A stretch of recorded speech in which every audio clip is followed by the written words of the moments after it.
va a terminar comienzan dentro de 2 minutos y termina a las 12 de la tarde. Vamos a tener a nuestro ponente Rolando Cedillo, a.k.a. Rollman.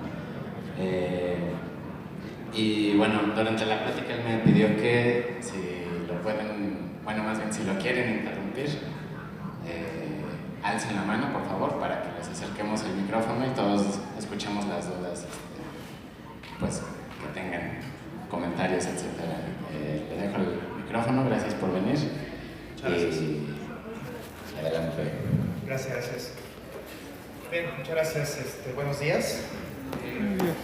Ya me presentaron, mi nombre es Rolando Cedillo, yo soy director de Technical Audience de Microsoft. Es un tema controversial el hecho de que yo esté en Microsoft, porque todos los que me conocen, toda la gente con la que trabajamos juntos en los últimos 20 y tantos años en este tema del software libre, en este tema del open source, pues vivían conmigo toda esta época en la que Microsoft era el enemigo número uno del open source, o el enemigo número uno del software libre, ¿no? Era el enemigo o el villano Disney, podríamos decir, el vampiro en el castillo, la bruja malvada, ¿no? Básicamente. Pero el mundo cambia, las cosas cambian. El año pasado, curiosamente, tuve una oferta del lado de Microsoft. Al principio no me la creí y dije, no, bueno, esto suena un poco raro, pero poco a poco me fui adentrando en cuáles eran los cambios y qué era lo que estaba pasando, y es justo lo que vamos a platicar hoy. Microsoft hace unos años puso esto en el mundo, digamos, aventó esta idea al mundo de que Microsoft amaba Linux, de que Microsoft amaba el open source. El CEO, el nuevo CEO, en ese entonces recién ingresado CEO de Microsoft, Satya Nadella, salió a platicar de la nueva estrategia de Microsoft con el open source, la nueva estrategia de Microsoft amigable hacia esta comunidad, y pues eso causó mucho revuelo, ¿no? Y empezaron muchos cambios internos en la compañía. Como decía aquí el compañero, en cualquier momento, si tienen alguna duda, alguna pregunta, por favor levanten la mano, me pueden interrumpir cuando sea, siéntanse en confianza. La idea es precisamente que tengamos como este diálogo. ¿Qué no vengo a hacer? ¿Qué es lo primero que debo decirles? Que de lo que no se trata mi presentación es de decirles que vengo a promoverles software de Microsoft o productos de Microsoft como reemplazo del software libre, ¿no? O como reemplazo del open source. No va por ahí. Una cosa es que Microsoft ame el open source y otra cosa es que Rollman ame a Windows. Eso no pasa, ¿no? A mí no me gusta Windows, yo sigo utilizando Linux en todas las cosas que hago. Evidentemente ahora he aprendido en los últimos meses que he estado en Microsoft, he aprendido mucho más de lo que sucede en el ecosistema Windows y lo que sucede en ese mundo, que la verdad muchos de los que estamos de este lado desconocíamos o desconocemos por completo. Y lo que está sucediendo es que estos mundos están empezando a colisionar, están empezando a chocar. Hace unos 21 años, más o menos, no se alcanza a leer muy bien, pero hace unos 21 años, en 1998, hubo un correo, un memorándum que se jugó, que alguien publicó, algún empleado de Microsoft publicó un memorándum que estaba circulando internamente dentro de la empresa. A partir de este memorándum y de otros documentos que fueron saliendo de estrategia interna de Microsoft, eso es algo que se conoció como los Halloween Documents. Esto fue más o menos en estas fechas, por octubre, finales de octubre, por Halloween en 1998. Microsoft detallaba una estrategia de cómo pelear contra el open source, ¿no? Declaraba básicamente que el open source era el enemigo a vencer, que el open source era un problema a futuro, y bueno, hubo cosas como importantes en ese momento que identificaban ya a Microsoft como un enemigo abiertamente del open source, ¿no? Del software libre. Y aquí también está esta dicotomía entre si estamos hablando de open source o estamos hablando de software libre y las diferencias sutiles pero importantísimas que hay entre estos dos puntos o entre estos dos conjuntos que es el open source y el software libre. Hubo muchos comentarios en los primeros años de esa estrategia, muchos comentarios de Microsoft hacia el mundo, donde, por ejemplo, decían que el modelo de negocio del open source era disruptivo, de manera que destruye el negocio de las compañías de software. Por ahí también hubo incluso un comentario de que Linux era un cáncer, ¿no? Fue uno de los comentarios más desafortunados que hizo en su tiempo Steve Ballmer. Y hubo mucha pelea, ¿no? También hubo, por ejemplo,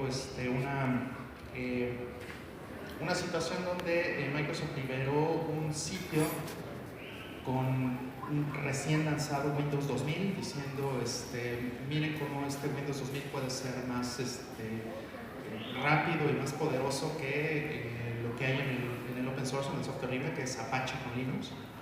Fíjense bien cómo IIS más Windows pueden ser mejor que esto.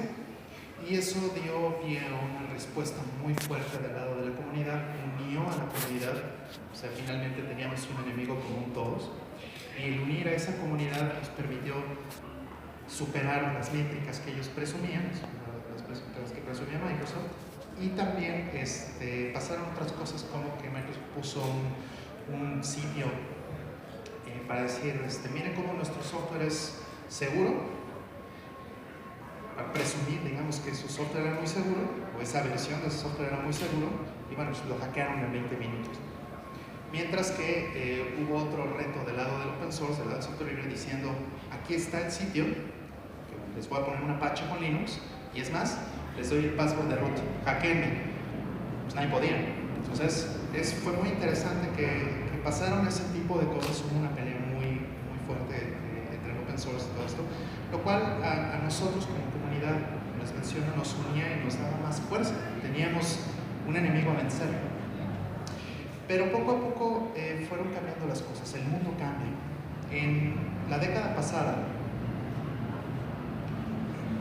por ahí de la década pasada, en 2007, Microsoft de pronto de la nada anuncia que saca 2 licencias open source. Es Microsoft Public License y la Microsoft Private License, que de pronto son aprobadas por la Open Source Initiative. Entonces ahí empezó a haber un cambio ya más fundamental. Por ahí salieron algunos comentarios de directivos de Microsoft diciendo, no, sí, nosotros ya estamos utilizando open source internamente, nosotros ya tenemos esto, ¿no?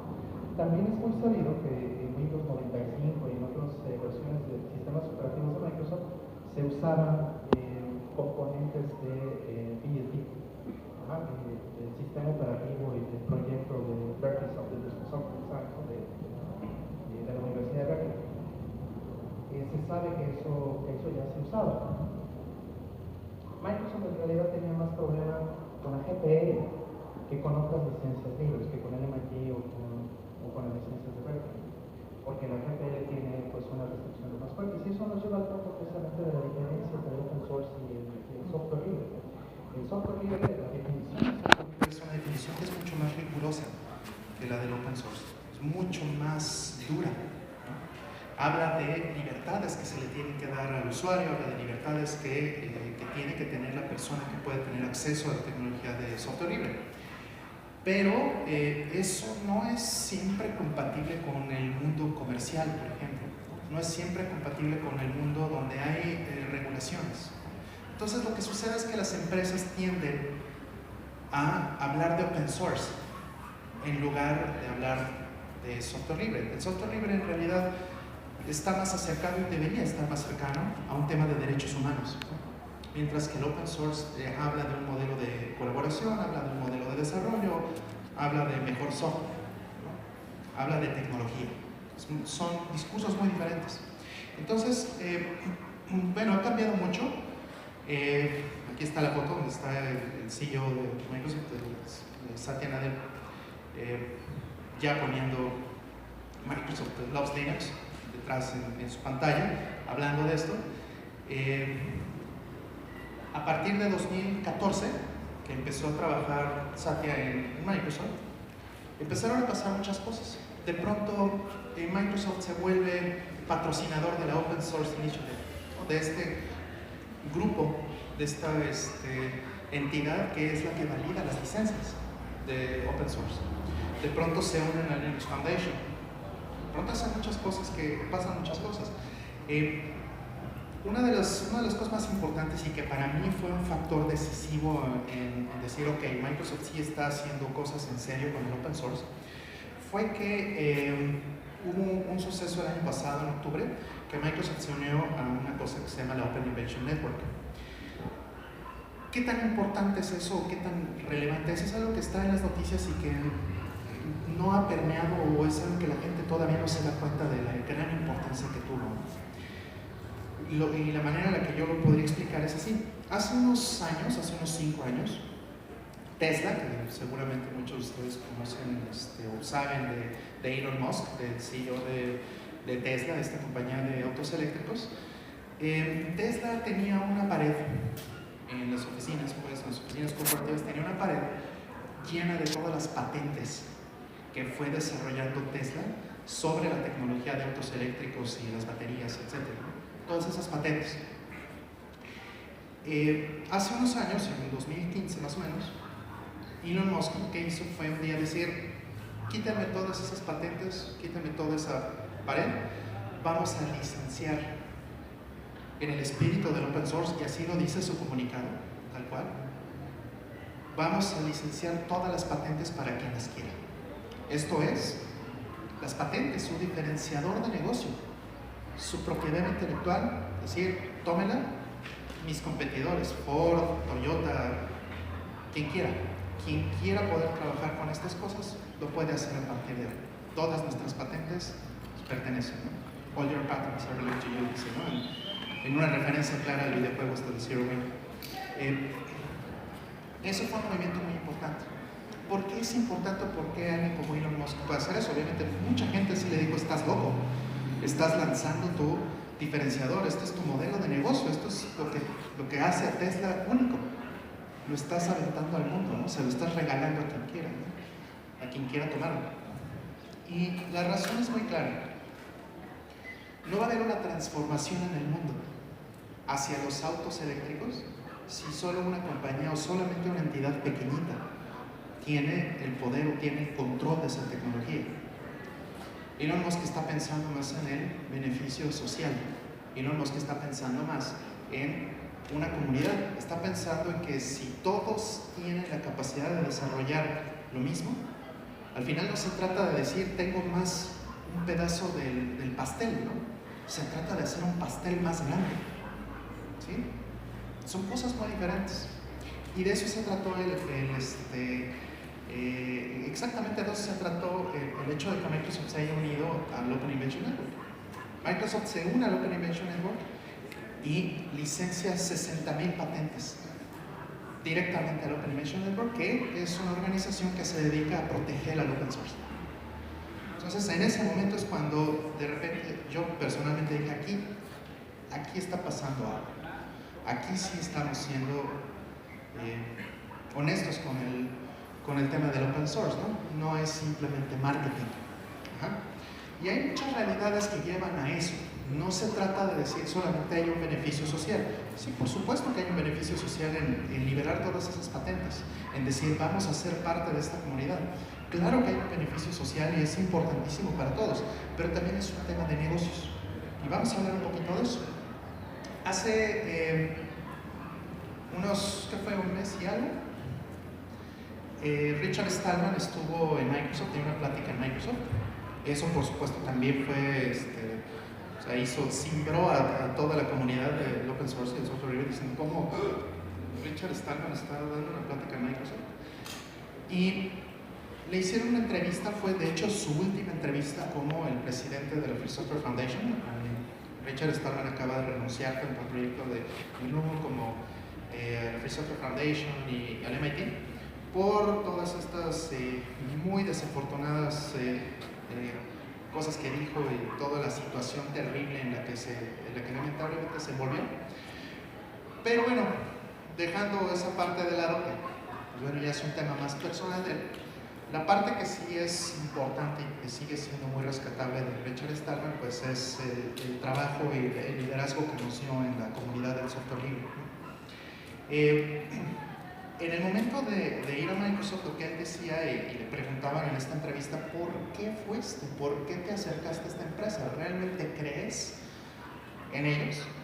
Y tomó una posición muy clara y una posición muy interesante, que para mí es, creo, el modelo que debemos adoptar todos con respecto al futuro, no solamente de Microsoft, sino de todas las empresas que están entrando al open source o que se dicen open source. Y dice, bueno, yo creo que deberíamos juzgar cada cosa que hace una compañía de manera completamente separada.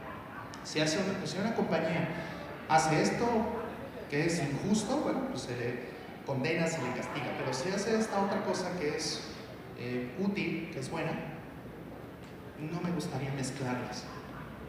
O sea, pensemos en ser pues, más adultos y decir, esto lo estás haciendo bien, esto me gusta, esto te lo celebro, te lo festejo, esto lo estás haciendo mal, no me gusta, creo que lo podrías hacer mejor. Esa creo que es la actitud correcta, ¿no? Y es la actitud que tomó Stallman hacia Microsoft, y creo que es la que debemos tomar todos hacia todas las empresas que hacen cualquier cosa con el software. Aquí hablando del Open Invention Network, incluso justamente la Free Software Foundation hizo un comunicado cuando Microsoft se unió al Open Invention Network y liberó las patentes, diciendo, a ver, este anuncio de que Microsoft se unía al Open Invention Network y a otra cosa que se llama la LOT, la License of Transfer Network, que también se trata de protegerse contra los patent trolls, contra estas empresas que lo único que hacen, que no desarrollan nada pero tienen patentes y lo único que hacen es estar demandando a los demás. Y eso le pasaba mucho al open source, le pasó en la década pasada a Linux, ¿no? Que hubo empresas que decían, yo tengo patentes que estás violando en el momento de usar Linux, págame, ¿no? Una empresa que se llamaba SCO que hacía esto, ¿no? Por ejemplo, fue un tema mencionado. Y LOT y Open Invention Networks fueron creadas precisamente para proteger al open source, a las empresas que usan open source, a las universidades, a las organizaciones que usan open source, de ese problema. Para eso existen estas redes, ¿no? Y lo que dijo en este caso la Free Software Foundation es, pues está muy bien, es un paso muy significativo en la dirección correcta, es lo que debe decir, porque eso elimina lo que Microsoft anteriormente había hecho de, digamos, a utilizar estas patentes en contra, ¿no? Utilizar estas patentes de una manera antagónica. Por supuesto, eso no significa que ya por eso Microsoft es una empresa de software libre, una empresa 100% open source. Eso probablemente nunca pasa. ¿Por qué digo eso? Podría ser que Microsoft libere, y de hecho lo hace, libera muchísimo código. O sea, es muy sencillo y la verdad es algo que se puede decir perfectamente. Microsoft es mucho más open source, es mucho más amigable al software libre que Ubuntu, que Canonical. Que pues Canonical, Ubuntu, pues ¿qué liberan? ¿Qué desarrollan? ¿Qué hacen? Comparativamente es nada, ¿no? Hay, por ejemplo, hay una conferencia que se hace cada año que se llama la Conferencia de los Plomeros de Linux, que es esta conferencia donde vienen ingenieros de muy alta especialización que conocen bien las tripas, que conocen bien toda la tubería del sistema operativo y de todas las herramientas del kernel, etc. Y pues se juntan a hablar del futuro, de la estrategia, de cómo se deben hacer los drivers, de cómo se debe hacer todos los componentes de Linux, ¿no? Y en varias ocasiones se han burlado públicamente de Ubuntu, de Canonical, ¿no? Diciendo, estos amigos hacen exactamente cero por mí, ¿no? Yo que estoy en las tripas de Linux y que yo hago todas estas cosas, hasta Microsoft hace más. Y es la verdad. Entonces, ¿por qué existe esa dicotomía diciendo, bueno, este es el malo cuando realmente está haciendo más que lo que está haciendo el que se supone está dentro de mi comunidad? Pues porque hay una realidad que es inescapable, ¿no? Yo, antes de estar en Microsoft, estuve más de una década en Red Hat. Estuve en el equipo original que abrió la oficina de Red Hat México. Entonces, básicamente abrimos la cortina y empezamos a trabajar en 2007 en empezar a empujar el open source en las empresas, en la industria mexicana, en telco, en banca, en gobierno, en retail. Fue un trabajo muy duro de muchos años, que bueno, estamos hablando que en 2007 nos decían open source, ¿qué es eso? Linux, ¿qué es esa cosa? ¿Con qué se come? ¿Un pingüino? ¿Eso qué? Nos decían cosas así, realmente no nos creían. Y poco a poco fuimos penetrando el mercado, fuimos haciendo que en México, en las empresas mexicanas, en la industria mexicana y en América Latina, las cosas cambiaran. Hoy día en banca, Red Hat es totalmente el estándar. Me cuesta trabajo pensar que el banco no tenga Red Hat en prácticamente todos sus sistemas. Me cuesta trabajo pensar que compañía telefónica no tenga Red Hat como estándar también en todas sus operaciones. Me cuesta trabajo pensar que retailer no usa Linux o Red Hat en sus operaciones. De los, por supuesto, más grandes. Ya me cuesta trabajo porque realmente todos o casi todos adoptaron esta tecnología. Ahora, Red Hat desapareció apenas hace un año.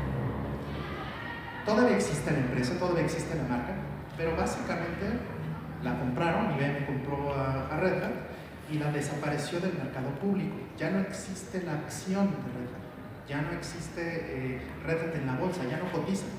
Eso significa que pues IBM la hizo una empresa completamente privada y es propiedad de IBM y ya no existe tal cosa como el Red Hat que había antes, ¿no?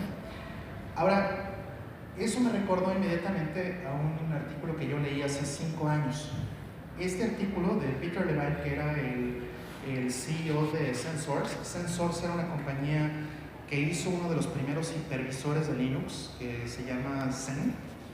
Esta compañía SenSource era una compañía open source, totalmente open source, liberó el código fuente de Zen, pero después esta compañía la compró Citrix. ¿Y qué hizo Citrix? Cerró el código. Entonces hubo que bifurcar el código, hubo que hacerlo en fork, y entonces Red Hat y otras empresas tomaron el código original o el último código que era libre de Zen, y a partir de eso le siguieron dando continuidad, ¿no?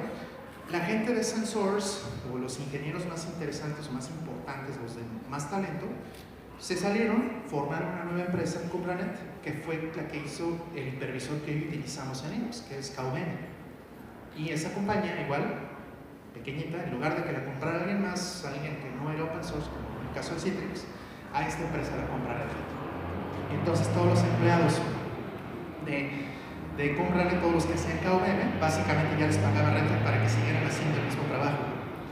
Todo eso se acabó. Todo eso ya no existe. Ahora las compañías que hacen open source, es muy difícil que sean unas compañías que tengan una orientación de ser 100% open source. Les mencionaba de este artículo que salió hace 5 años.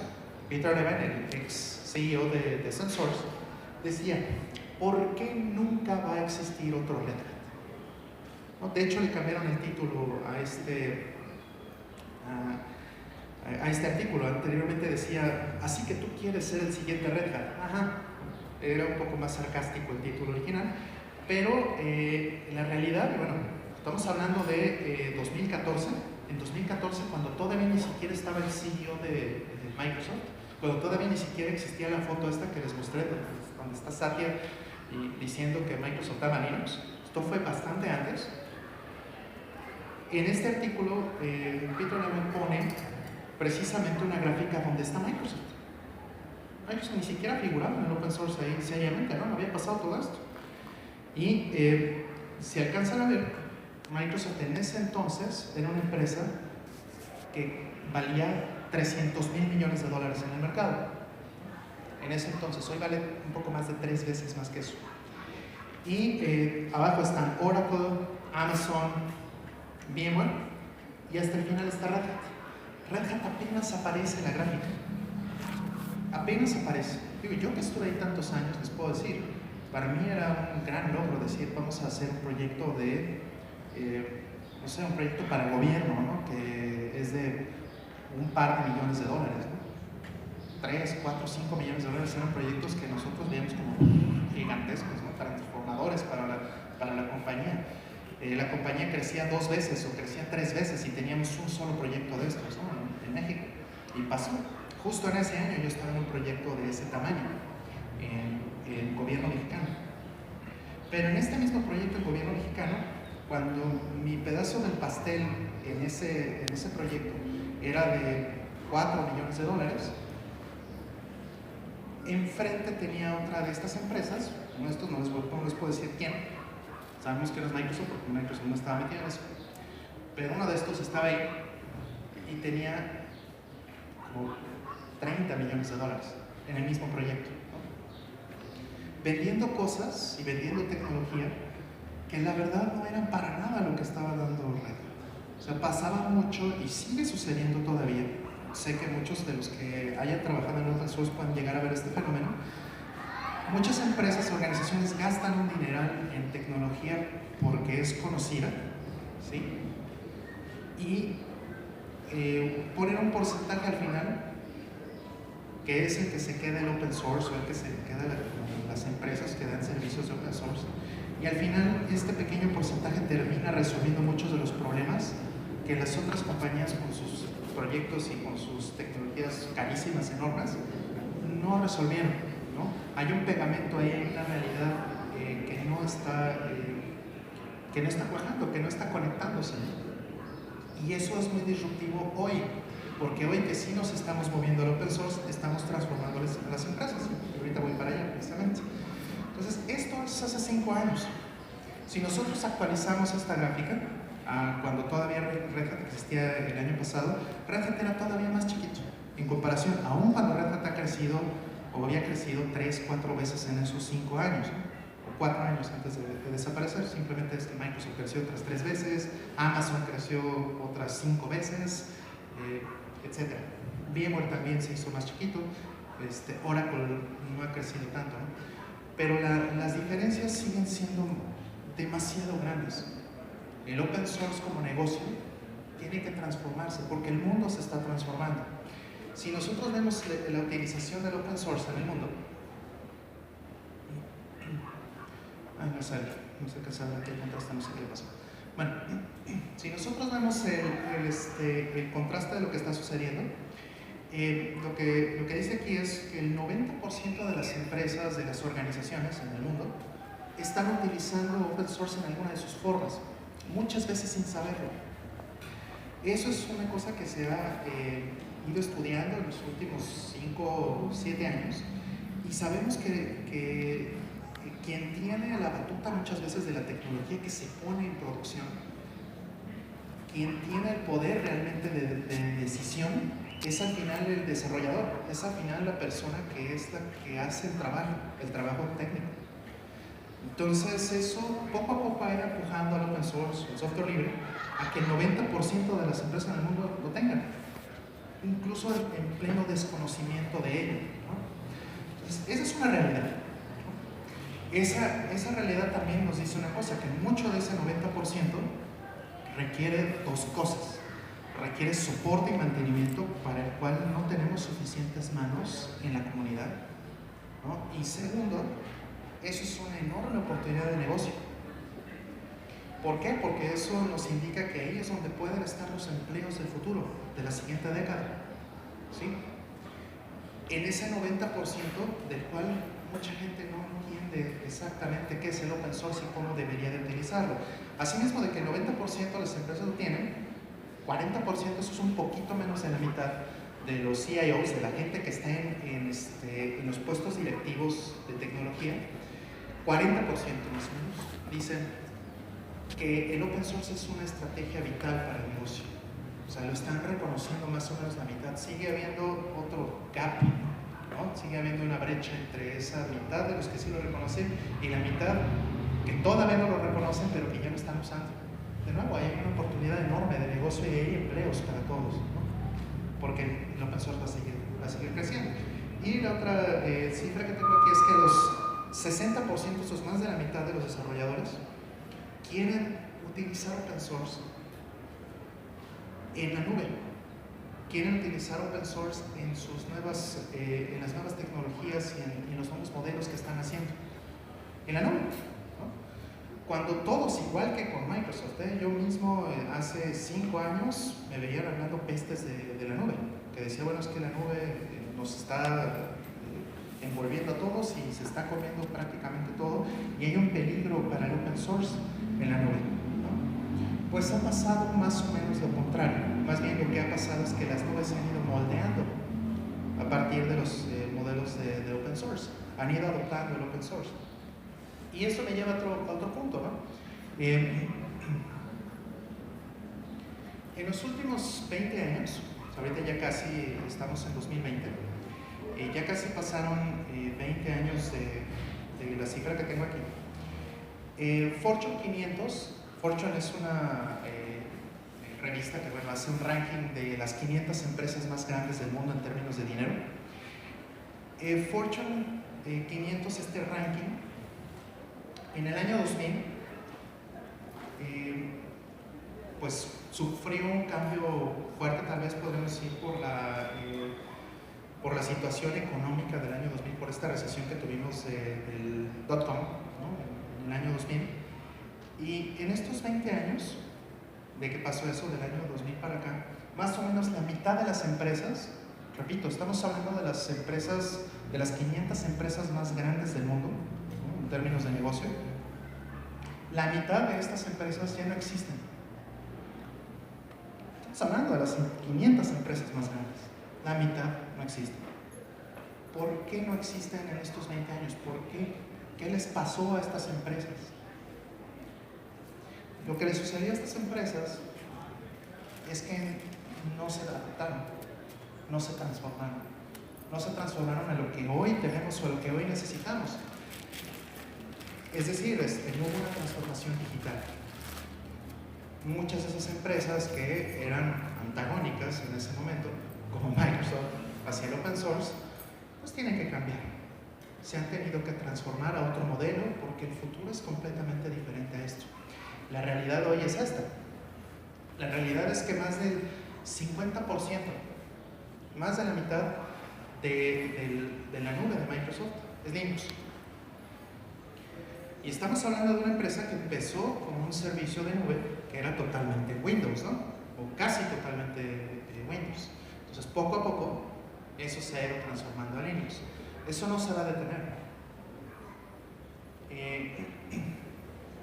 A mí me parece que en los siguientes 2 o 3 años, pues ese número de repente va a ser 70, 80% y va a tender a ser el 100%. No porque Windows deje de existir en los siguientes 10 o 20 años, yo no creo eso, pero sí creo que esto podría llegar a un número muy alto, 70, 80, 90% en poco tiempo.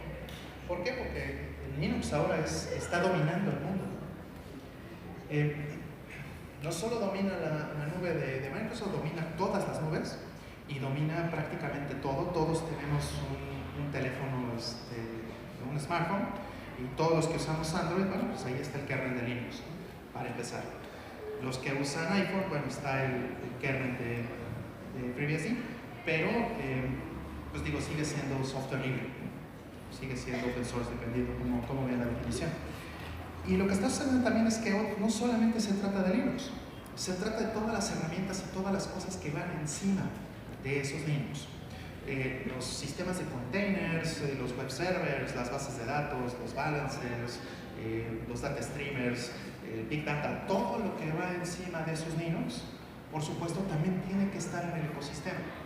Entonces, 60% más o menos, esto yo creo que ya debe ser más un 70 o algo así, de las imágenes que están en el marketplace de la nube de Microsoft ya son basadas en Linux. O sea, ya están arriba las imágenes para aprovisionar aplicaciones, no sé, cosas en PHP, aprovisionar Apaches, aprovisionar Postgres, MySQLs, etc. Todas las aplicaciones que conocemos en el open source y en el software libre están ahí arriba en imágenes que ya son simplemente aprovisionables. Si algunas de esas requieren licencia o si requieren una suscripción, también están ahí las empresas, también ahí están los Red Hats, ahí están los SUSEs, ahí están los Ubuntus, están todas las comunidades también, está Debian, está todo lo que quieran. Y estamos hablando de que ya hay un dominio importante del open source en el servicio.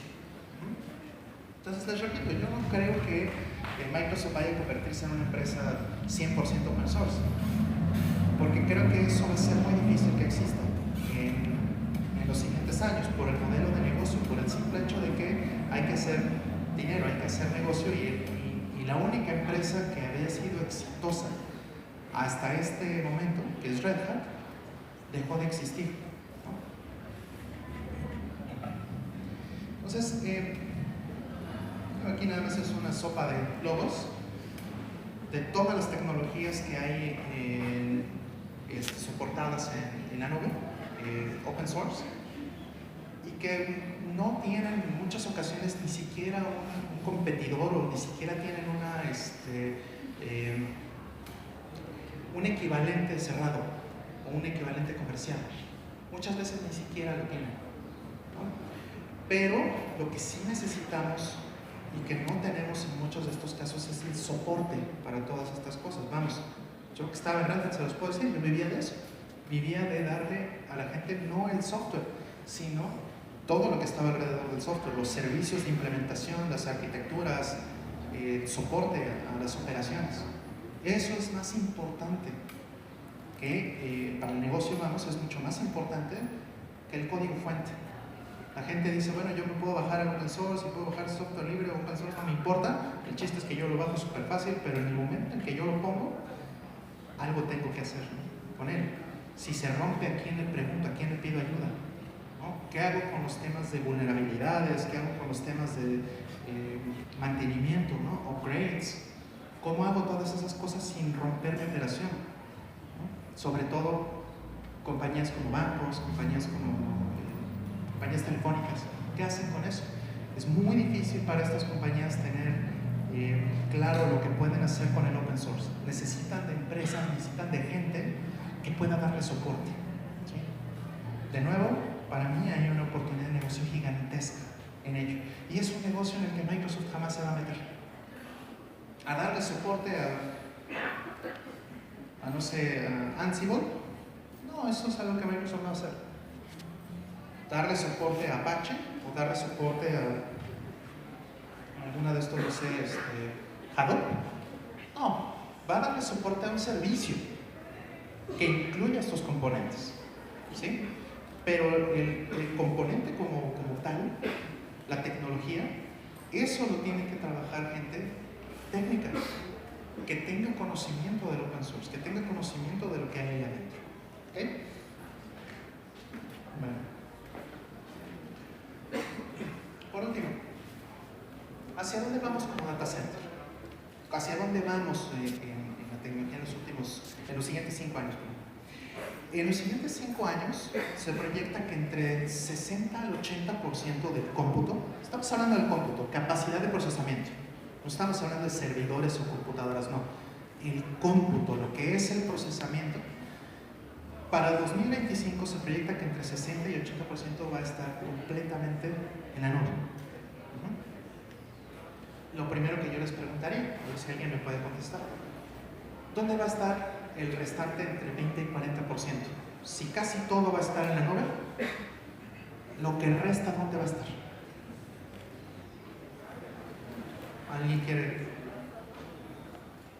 ¿Alguien se imagina? ¿Dónde va a estar ese restante 20% o 40% del cómputo? Y una vez se los digo, no está en los smartphones. Un pedacito está en los smartphones, sí. ¿Por qué no en los smartphones? Porque la mayoría de lo que hacemos en los smartphones hoy ya está en la nube, ¿no? Vemos el correo, ya está en la nube. Facebook, Twitter, etcétera, todas esas cosas están en la nube. Uber, Google Maps, todo eso está en la nube. Entonces, no es cierto que el cómputo esté en el smartphone. Una buena cantidad del cómputo que hacemos todos los días en un smartphone ya está fuera. Ajá. Entonces, no, el smartphone no es. Las infraestructuras dedicadas, no, tampoco son esas, porque las infraestructuras dedicadas, y ahorita lo vamos a ver, ahorita les comento de esto, cada vez se están reduciendo más. Muy poca gente ahora ya está teniendo todavía la noción de tener una tecnología o una infraestructura dedicada en sus propias oficinas, un cuartito por ahí, un site, un silo, refrigerado con servidores, cada vez es menos. Casi todos nos estamos moviendo a un modelo de servicio. Entonces, ¿dónde va a estar ese 20 o 40% del cómputo? ¿Dónde se imagina? ¿En milicia? ¿En la milicia? No, porque la milicia va a tener su propia nube, obviamente. De hecho, en el caso, por ejemplo, de Microsoft hay una nube que es la nube para gobierno. Y es una nube completamente separada de la nube que usan todos los demás. ¿Por qué? Porque entonces hablamos de regulación y todo eso. Muy probablemente en México, no sé si en 10 años, en 20 o en cuántos, muy probablemente en México suceda algo similar. Que tengamos una nube específica para el gobierno y específica para la milicia. Entonces, no. ¿Dónde estará ese 20 o 40% restante?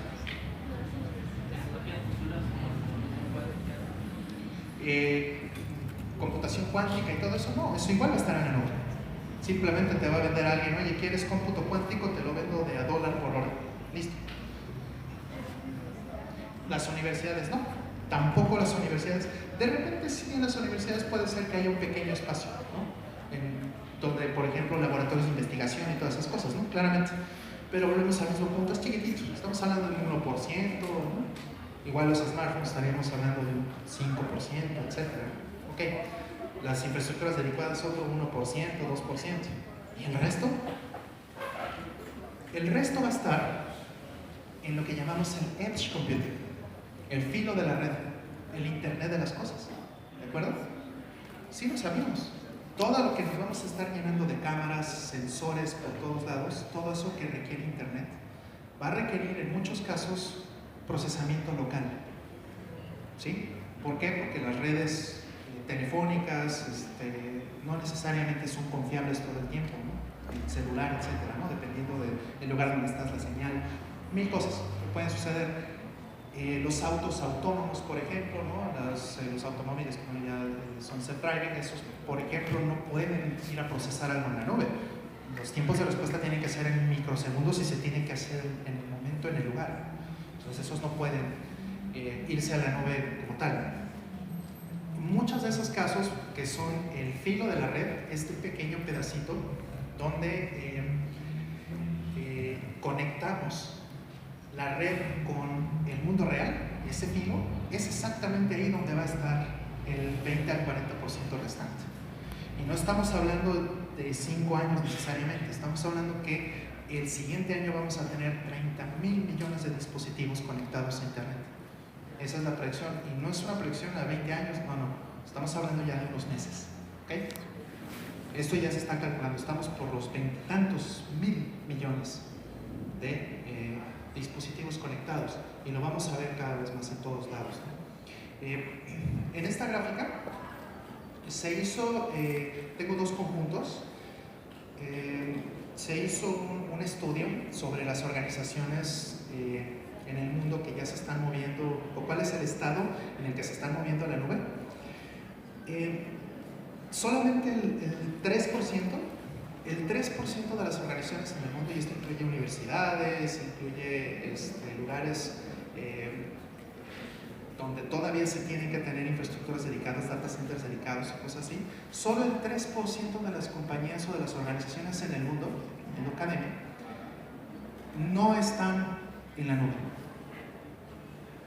Solo 3%. El 97% restante está dividido entre los que ya están por completo en la nube, que son el 22%. Una quinta parte de las organizaciones en el mundo ya se encuentran completamente en la nube, ya abandonaron por completo el cómputo local. Y tenemos un 69-70% de estas organizaciones en el mundo que están en la transición. 70%. 70% significa que ese 70% que finalmente se va a mover hacia la nube, hoy día requieren servicios de migración. Hoy día requieren que la gente sepa de open source. Hoy día requieren que la gente les pueda vender ese trabajo. Es muy difícil migrarse a la nube si tienes un data center tradicional. No porque tecnológicamente sea muy difícil, bueno, sí tiene su reto. El problema no está en el hecho de poder migrar una cosa así, ¿no? Se trata de hacerlo protegiendo el negocio de estas organizaciones o protegiendo la operación de estas organizaciones. El reto está en no romper lo que tienen, que es muy difícil porque mucha gente, muchas empresas tienen esta situación donde ni siquiera saben lo que tienen instalado.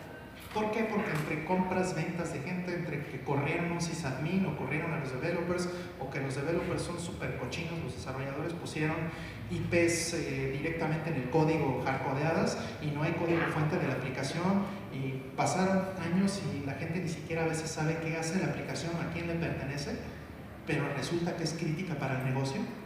Todas esas situaciones espantosas de historias de terror que tenemos los que hemos trabajado en el open source o los que hemos trabajado moviéndonos a la nube, todo eso sucede todos los días y va a seguir sucediendo en los 5 años que vienen. De nuevo, si estamos pensando en que entre el 60 y el 80% del cómputo ya va a estar en la nube, es porque el mercado los está empujando para allá como sea. Los costos y los beneficios de estar en un modelo bajo servicio, eso es algo que nadie o casi nadie puede resistir. Entonces el mercado los va a empujar hacia allá, pero el problema es que si el mercado los está empujando hacia allá, ahora el siguiente problema que tenemos es exactamente quién es el que le va a dar soporte a eso y quién va a llevar a toda esa gente o todas esas organizaciones hacia la nube. Pues la respuesta es muy clara. Si todo eso es Linux, la gran mayoría de todas esas cosas ya son Linux o bien open source, software libre, y hay una presión en el mercado, pues ahí hay un negocio, ahí es donde van a estar los empleos. Está clarísimo, ¿sí? Hay una oportunidad gigantesca para todos los que estamos ahí, ¿sí? Y eso va a seguir, ¿okay? Y bueno,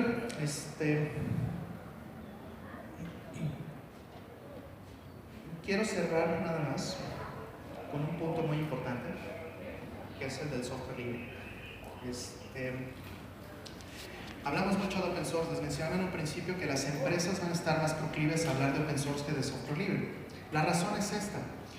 El software libre define 4 libertades importantes. 4 libertades que son la libertad de uso, control y propósito del software. En el momento en que yo bajo un software que es software libre, yo tengo que tener la capacidad de cambiar el uso o cambiar el propósito. Tengo que poder controlar lo que sea en el que se quiera usar, ¿no? Linux, por ejemplo, cuando se inventó Linux, cuando Linus Torvalds creó Linux ni siquiera se imaginaba que iban a existir los smartphones. Nadie se imaginaba que los coches iban a tener Linux, ¿verdad? Nadie se imaginaba eso, ¿no? Él, por supuesto, no creó Linux para ese propósito, pero hubo alguien que lo quiso convertir para ese propósito. Y esa libertad de uso es precisamente lo que tiene que proveer el software libre. Otra de las libertades es el estudiar y modificar el código fuente, ¿sí? De poder ver el código fuente, poderlo estudiar, poder entender el conocimiento que está implícito en ese código fuente y poderlo modificar.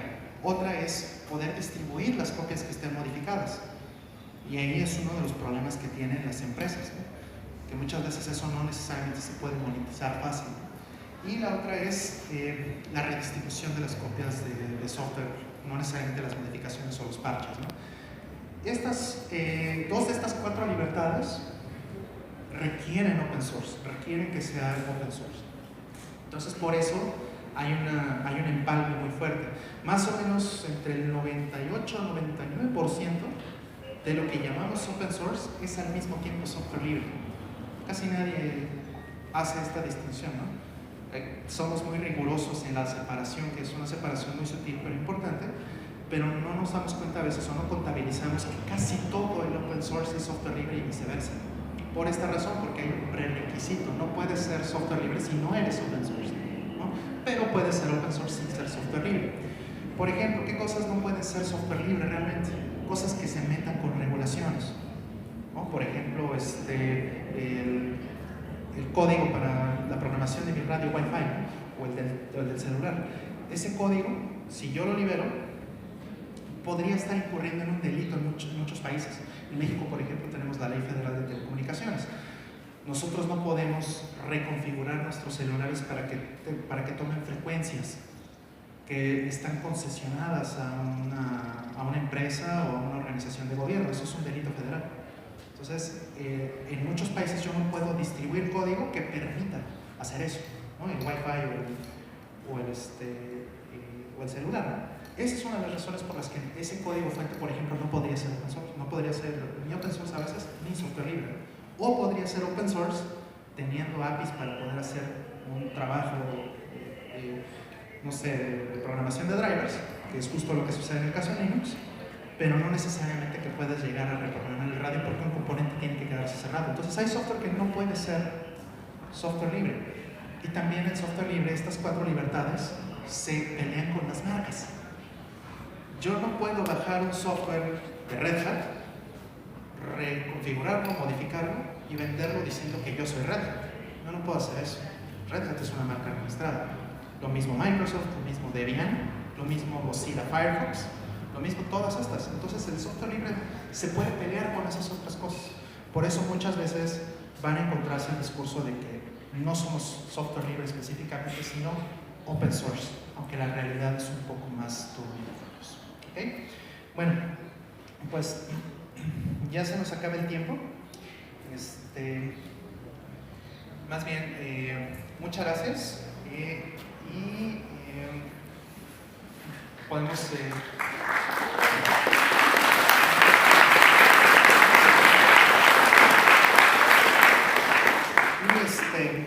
tenemos unos minutos para preguntas y respuestas.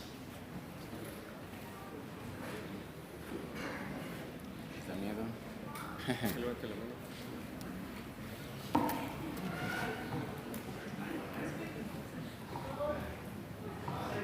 Hola, yo quería preguntar sobre todo ese proceso de la nube. Quería saber si están conscientes de los riesgos que implica que todos los procesos que llevamos a cabo estén en la nube. Porque, bueno, según tengo entendido, si algo está en la nube o en el internet, es, por así decirlo, hackeable o accesible por alguien que lo quieras. Por eso supongo que se dijo que el cómputo, el 20% del cómputo que había mencionado iba a estar en la milicia, porque es información que tiene que estar segura. Entonces, ¿cuáles son las medidas que se toman para que esa información esté segura, o nada más estamos vulnerando la información importante? Buenísimo tu punto, fantástico que le hayas tomado. Quiero aprovechar ahí para mostrarles esta gráfica, esta foto. Muchas gracias. Esta foto que ven aquí es una foto que salió en redes sociales hace como unos 6 meses, 7 meses. Y no hizo mucho revuelo, pero la verdad es que esto se debió haber vuelto viral por lo que mencionas. ¿Qué es esto? Esto es una tablet que está pegada atrás del asiento del conductor en un taxi. Esta tablet, lo que dice el letrero, literalmente es: esta tablet del taxi está utilizando un sistema de reconocimiento facial, ¿sí? Utilizando la cámara de la tablet. La imagen que captura se utiliza para estimar el género del pasajero, para obtener o para darle contenido optimizado. ¿Esto qué es? Publicidad. Es decir, esta tablet decide si eres hombre o mujer y te pone comerciales dependiendo del resultado. ¿Okay? ¿Qué dice después? La estimación de género corre una vez al principio del programa de publicidad y la imagen es descartada por completo después del procesamiento de reconocimiento facial. Ni la tablet ni el servidor se quedan con los datos. Ahora yo les pregunto, por favor levante la mano, ¿quién les cree?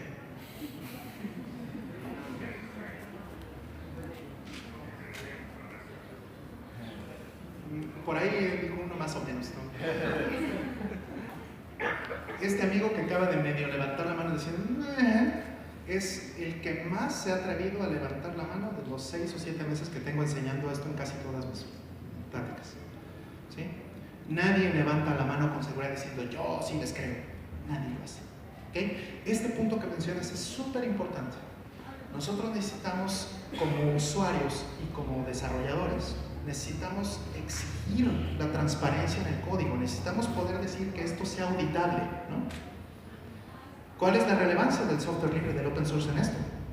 Es instantánea, ¿no? Que yo pueda decir, mira, yo puedo auditar el código, yo puedo ver qué es lo que se está haciendo, ver lo que realmente está pasando en esta tabla. Eso es importante en el open source. Para eso existe el open source y por eso necesitamos asegurarnos que todo lo que usamos tenga esa capacidad o esa libertad de poder hacer una auditoría. Y segundo, necesitamos leyes, necesitamos legislación que castigue a los que no están cumpliendo. Porque además, estos son los decentes, estos son los que les avisan. ¿Qué tal, Simplemente me siento en el taxi y veo anuncios de coches y yo no sé si la tablet está pensando que me tiene que vender coches, ¿verdad? ¿Por qué? Porque me tomó una foto y ya se fue a la nube y ya está en todos lados mi foto y diciendo a esta persona en todo este perfil, oye, mira, tuiteaste sobre videojuegos, pues entonces te vendo videojuegos, ¿saben? Estos son los decentes, son los que les avisan. Entonces necesitamos leyes que protejan tanto a los usuarios como a sus datos. ¿Alguna otra pregunta?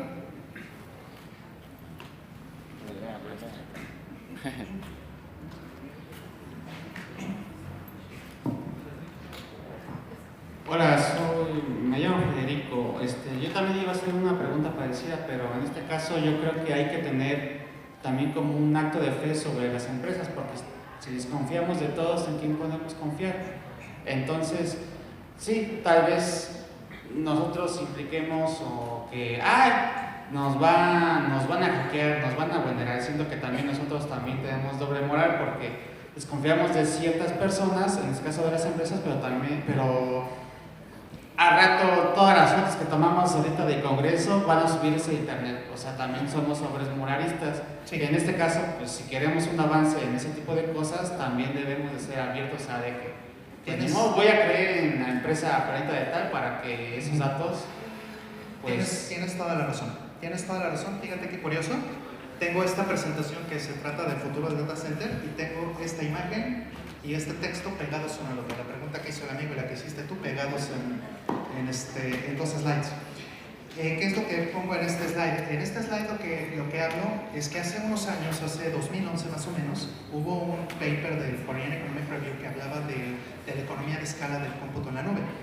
Y hacía predicciones pues muy aventuradas, ¿no? Estamos hablando de 2011, al inicio de la década. Ahora que estamos al final de la década, se cumplieron la mayoría de esas predicciones que hablaban de cómo la nube iba a crecer exponencialmente y se va a empezar a comer a todo, porque la economía de escala es la que lo hace exitosa. Ahora, esto que mencionas es súper crítico porque en esta realidad de la nube nosotros tenemos que empezar a pensar en las nubes de la manera en la que pensamos en los bancos. Como bien lo mencionas, necesitamos pensar en confiar en la empresa que nos está ofreciendo el servicio, porque nosotros no vamos a ir a meter dinero en un banco en el que no confiamos. Sí sucede que los bancos quiebran y se quedan con tu dinero porque no te lo pueden devolver.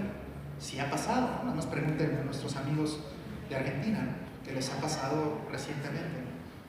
Entonces, esas cosas suceden y han sucedido en el cómputo.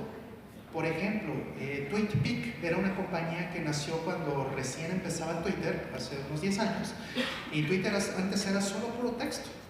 Y esta compañía hizo una integración de fotos para que pudieran subir ustedes fotos a TweetPic y que esas fotos pudieran incluirse en los tweets. ¿Qué le pasó a esa empresa en el momento en que Twitter integró esa funcionalidad dentro de Twitter? Se fue, adiós. ¿Recuerdan que la mitad de las empresas más grandes del mundo murieron? Bueno, esta no era una de las empresas más grandes del mundo, pero efectivamente no se adaptó o el mundo la pateó para afuera, ¿no? Porque el mercado tomó sus funciones y adiós. Lo mismo le está pasando a Snapchat, lo mismo le puede pasar a otras empresas, ¿no? Instagram ya es parte de Facebook, WhatsApp es parte de Facebook, etc. El mundo cambia. Y el problema de esto es que cuando esas cosas pasan, TweetPic, por ejemplo, no tiene los recursos, no tuvo los recursos para ir y decirle a cada quien, toma tus fotos, toma tus fotos, toma tus fotos, toma tus fotos. Eso no se puede. Simplemente se desaparece, se muere. Y los que no agarraron sus fotos, o los que no las respaldaron, adiós sus fotos. Estamos hablando de que desaparecieron los datos de las personas. ¿Cuánto valen sus datos? ¿Cuánto valen las fotos? Vamos, si es una foto de comida, ¿no? Si es una foto del mole poblano que se comieron, bueno, igual mejor no les importa. Pero tal vez es esa última foto, ¿sí?, que se tomaron con una persona que ya no está, ¿no? ¿Cuánto vale esa foto para ustedes? Y eso nos lleva al punto de la confiabilidad. Muy poquitas empresas en el mundo van a poder tener o brindar un servicio confiable en la nube, ¿sí? Muy pocas empresas en el mundo van a poder subsistir en este ecosistema de la nube porque este riesgo siempre existe, igual que los bancos. Están concentrados en poquitos bancos, no tenemos 100,000 bancos. Para poder tener un banco necesitas una cantidad de regulaciones y una cantidad de cosas enormes en México o en cualquier parte del mundo. En la nube va a pasar lo mismo en algún momento. ¿Okay? Bueno, mi pregunta es con respecto a esto último que está comentando. Por ejemplo, como son temas emergentes los que están pasando, generalmente las leyes se van haciendo después de que ya se ahogó el niño, ¿no? Entonces, por ejemplo, hay ahorita algunas leyes del contenido, ¿no? Por ejemplo, si te toman una foto que pudiera ser comprometedora y tú no diste la autorización, pero ya es pública, pues existe la ley Olimpia que se promovió apenas, precisamente, pero ya después de que pasó el problema, surgió la ley. Entonces, mi pregunta es eso, si hay una agenda legislativa que ya se esté trabajando, o es probable que pasen estos casos en donde cuando ya haya el problema, entonces se empieza a trabajar para obtener la ley. Mira, no quiero ser pesimista, pero vemos a la historia del mundo, ¿no? Lo acabas de mencionar. Es uno de los casos donde, pues primero, como dicen, ¿no?, ahogado el niño, se tapa el pozo, ¿no? Lamentablemente es así. La tecnología corre muchísimas veces más rápido que la legislación, ¿verdad? Entonces es natural que estas cosas pasen. Quisiera ser optimista y decir, ay, sí, vamos a tener una mejor legislación. No se puede ser tan optimista, pero lo que sí podríamos decir, ese pequeño hilo de optimismo tal vez que podría ponerle en este momento, es que en Europa ya tenemos un modelo para trabajar, que es el GDPR. Esta regulación en Europa, que es una regulación para protección de los usuarios, el GDPR, es lo que se está usando como modelo. Por ejemplo, Microsoft utiliza la GDPR para proteger a los datos de los usuarios, como si todos los usuarios vivieran en Europa. Esta es una ley de protección de datos muy fuerte, que es muy dura con todos los que no cumplen, o le pone sanciones muy fuertes a los que no cumplen con los requerimientos de protección de datos a los usuarios. Y el tema con el GDPR es que, a diferencia, por ejemplo, de la ley de protección de datos que tenemos en México, la ley de protección de datos en México tiene un límite muy claro, muy grave, que no tiene la GDPR. El GDPR sí es multipaís, la GDPR trasciende fronteras, mientras que la ley mexicana no. ¿Dónde están las nubes? ¿Están en México? ¿No? A lo mejor vamos a tener aquí nodos de nube, ¿no? Y seguramente los vamos a tener en los próximos años. Pero mientras no los tengamos, entonces realmente la protección de datos mexicana nos sirve para tener protección contra esto que vimos hace rato, no necesariamente, ¿verdad? Entonces, eso es algo que tenemos que ir. La buena noticia, digamos, del lado de Microsoft particularmente, es que sí trata a todos los usuarios del mundo como si todos los usuarios del mundo estuvieran regulados por la GDPR. O sea, no hay distinción. A todo el mundo se le trata como si viviera en Europa bajo estas leyes. ¿Cuál es la razón? Porque sabemos que vamos para allá, ese es el futuro. Tal vez México se tarde un año, tal vez México se tarde 20, no lo sabemos. Pero México tendría que tener una ley como la GDPR. Ajá. Lo mismo Estados Unidos, que tampoco la tiene. Pero entonces, ¿qué vas a hacer? ¿Vas a hacer negocio dejando que todo el mundo haga cochinadas hasta que la ley te imponga que cambies? ¿O desde el principio, cuando ya tienes un modelo con qué trabajar, a todo el mundo lo tratas por igual y cuando llegue la ley, eres el único que la cumple? Es muy claro que el negocio está ahí. ¿Estás de acuerdo? ¿Sí? Muy bien. ¿Alguna otra pregunta? Creo que ya. ¿Tenemos tiempo para una más? Iván, ¿tenemos tiempo? Bueno, una rápido y, sí, rápido. Y si quedan más preguntas, no sé si sí, déjenme ponerles disponibilidad de tiempo ahorita. Déjenme, les pongo mi email, mi nombre y todo, y me pueden hacer preguntas, o también voy a estar aquí un ratito por si quieren preguntar. Entonces, a ver, última.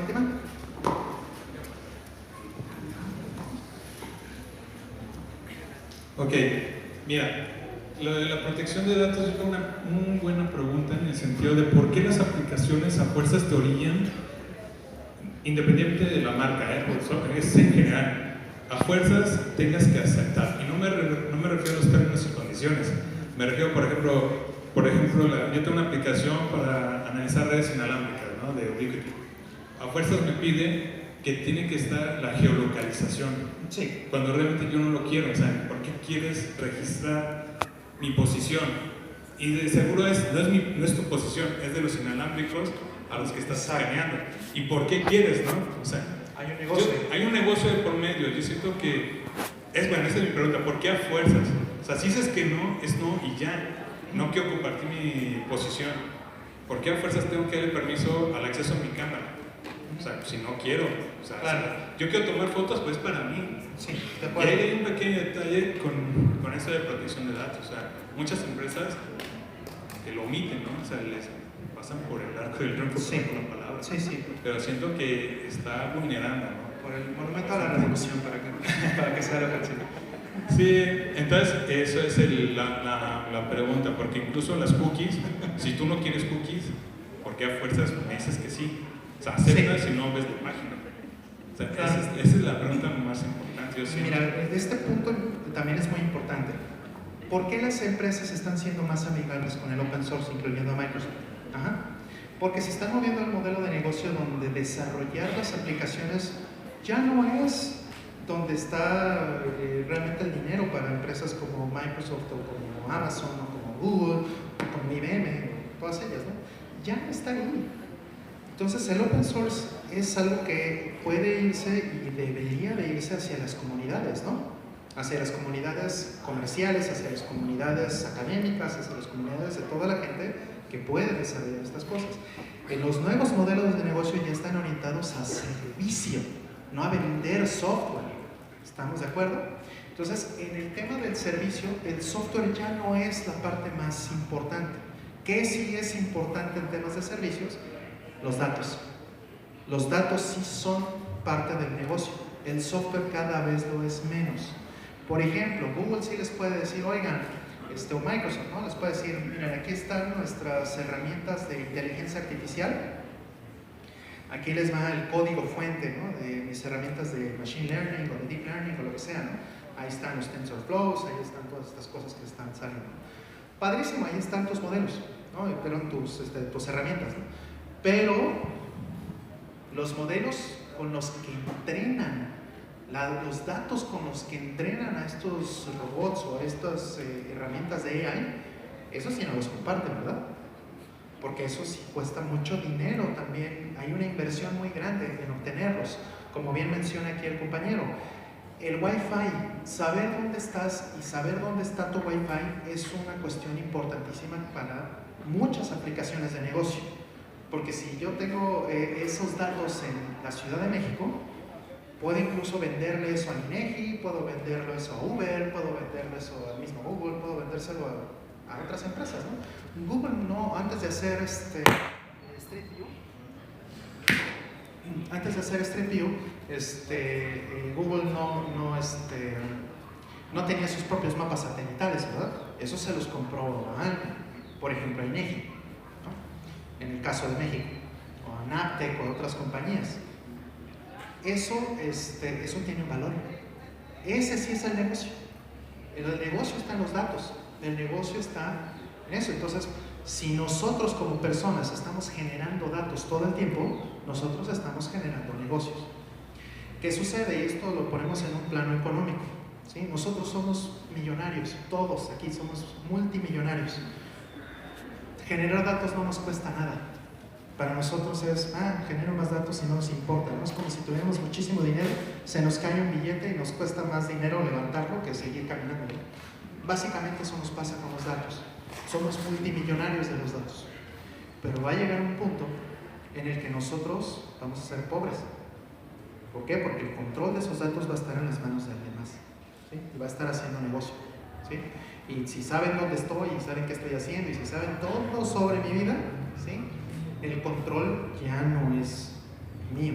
Entonces, los datos que nosotros generamos, la privacidad y la identidad, la autonomía, la libertad, todas esas cosas son caras del mismo dado. Ajá.